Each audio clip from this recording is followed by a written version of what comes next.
రాష్ట్ర వ్యాప్తంగా కొన్ని నియోజకవర్గాలకు ప్రత్యేకమైన గుర్తింపు ఉంటుంది. రాప్తాడు, తాడిపత్రి, కుప్పం, పొంగనూరు, మాచర్ల, జమ్మలమడుగు, పులివెందుల ఇలా 20కి పైగా నియోజకవర్గాల్లో రాజకీయం ఎప్పుడూ చైతన్యంగానే ఉంటుంది. ఈ నియోజకవర్గాలకు పొలిటికల్ సీజన్తో పనిలేదు, ఎన్నికలతో అస్సలే పనిలేదు. ఎప్పుడూ చైతన్యంగానే ఉంటాయి, గొడవలకు కూడా సిద్ధంగానే ఉంటారు. ఈ నేపథ్యంలో పులివెందుల నియోజకవర్గానికి సంబంధించి పులివెందుల జెడ్పీటీసీ స్థానానికి ఉప ఎన్నిక జరుగుతోంది. ఇప్పుడు ఈ ఎన్నికతో పులివెందులలో హైటెన్షన్ వాతావరణం నెలకొంది. ఈ నియోజకవర్గంలో బలం పరంగా చూస్తే వైసీపీదే పైచేయి, కానీ అధికారం, పెత్తనం, వ్యవస్థల మేనేజ్మెంట్ పరంగా చూస్తే టీడీపీది పైచేయి. కానీ కొన్ని దశాబ్దాల నుంచి ఇక్కడ ఓటర్లలో బలం మాత్రం వైఎస్ఆర్ కుటుంబానిదే. ఈ నేపథ్యంలో పులివెందుల జెడ్పీటీసీ ఎన్నికపై రాష్ట్ర వ్యాప్తంగా ఉత్కంఠ నెలకొంది. మరోవైపు రాష్ట్ర వ్యాప్తంగా పులివెందుల జెడ్పీటీసీ ఉప ఎన్నికపై పెద్ద ఎత్తున బెట్టింగ్లు జరుగుతున్నాయని తెలుస్తోంది. ఎక్కువ శాతం వైసీపీనే గెలుస్తుందని పెద్ద ఎత్తున బెట్టింగ్ చేస్తున్నారు.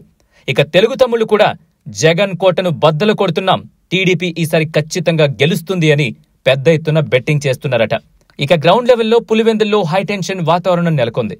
వరుసగా 2 ఘటనలు జరగడంతో ఒక్కసారిగా పులివెందుల ప్రజలు ఉలిక్కిపడ్డారు. సైదాపురానికి చెందిన వైసీపీ నాయకులు పులివెందుల్లోని పెళ్లికి వెళ్లగా అక్కడ అకస్మాత్తుగా వచ్చిన టీడీపీ నేతలు వాళ్లపై దాడికి పాల్పడ్డారని బాధితులు ఆవేదన వ్యక్తం చేస్తున్నారు.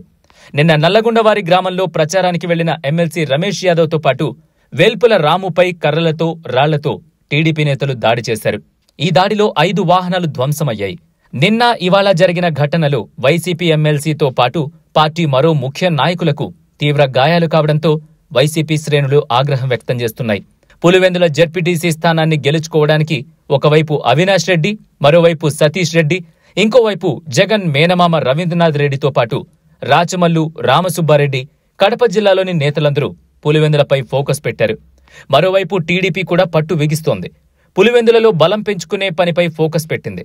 జమ్మలమడుగు ఎమ్మెల్యే ఆదినారాయణ రెడ్డితో పాటు మరికొందరు నేతలు పలు గ్రామాల్లో ఉన్న వారితో మాట్లాడి టీడీపీ వైపు మొగ్గు చూపేలా చేస్తున్నారు.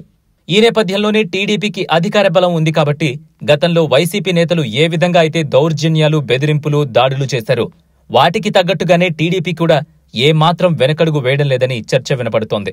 ఇలా వరుస ఘటనలతో పులివెందులలో హైటెన్షన్ వాతావరణం ఉంది. ఒకప్పుడు పులివెందులలో పోటీకి ముందుకు రాని వారు ఇప్పుడు పెద్ద ఎత్తున నామినేషన్ వేసినప్పుడే ఇక్కడ రాజకీయ సమీకరణాలు మారిపోయాయని చర్చ మొదలైంది.